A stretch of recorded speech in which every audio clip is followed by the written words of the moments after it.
We met, I think, in the fall of 1974, which was my last year in Orono. I picked up Dana hitchhiking in the spring of 1975 at Maine, and on the way back to campus. And you know, we've been hiking together ever since. Groups of us on and off. The mix is different, but Dana's always there. He's the recognized leader, you know, in any group we're in.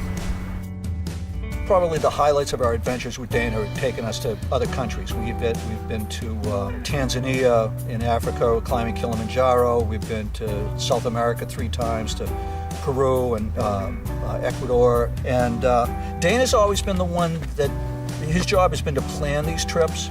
And not only did we have great trips up the mountain, but we also got a wonderful window into the culture of the local community. He's really been a remarkable planner, and I think that shows in what he's doing these days as well. When you actually get on the mountain, he is so tenacious. You know, he will not give up.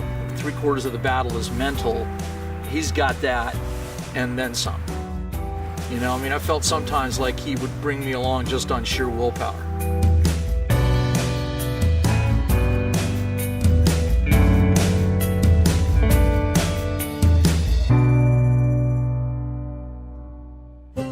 In many ways, he's sort of your classic Mainer in the way that I think his father was. He grew up in dairy farm in Totman. You know, I mean, he tells stories all the time about getting up at 4 in the morning to, you know, take care of the cows before he heads off to school. He's thrifty, he's resourceful. He's got a really great dry sense of humor that just kind of sneaks up on you. The delivery is always sort of the same, whether it be entirely serious or not at all serious. He's very patient. I think that's probably one of our biggest differences. If there's a problem or an obstacle, he's not one to throw up his hands and be frustrated by it. He really gets energized by challenges.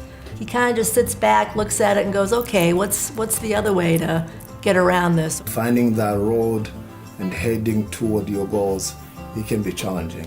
Then he inspires you to thrive and to grow, but also at the same time he challenges you to understand who you are and what you're trying to achieve. He never raises his voice, he never loses his temper, whether it be fixing a leak or coaching 8-year-old soccer players, he's just incredibly patient. I don't know how, because raising my brother and I, there are ample opportunities for him to lose his patience, and yet he was always the most composed person in the room. Avesta is just known to be a leader in affordable housing, and that's Dana. Dana has helped to have created that. I think he's the key figure in their success, for sure. He's a tremendous collaborator. I mean, he really gets who the stakeholders are that he should connect to. I'll give you one example.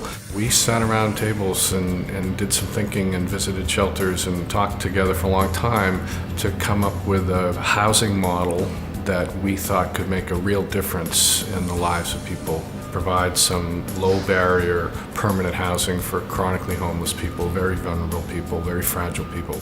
We did, and we opened Logan Place in 2005, and it was painful, and it was challenging, and it was breaking new ground. He really had to make a case to his board that this was exactly what Avesta's about. This wasn't an outlier. This wasn't, oh, let's try this. It was, hey, if anybody can do this, we can do this because we have to do it. And it exceeded all our expectations. When he came here in April of 2000, there were like 45 employees. I mean, the organization is now 255 employees. It was 60 million in assets. It's now 270 million in assets. It really started with aligning our values and sticking to them, and I give Dana a lot of credit for that. I think it's wonderful to have somebody with his skills and experience in the Business Hall of Fame. As a fellow nonprofit lifer, I'm really proud of him and really do feel he's a role model, and we need to promote people like him in this sector. We're so proud of him. We really are. I mean, he's not going to quit anytime soon. He's got no intentions of retiring. I think he's got more contributions to make to the state of Maine, and I think he's determined to do it.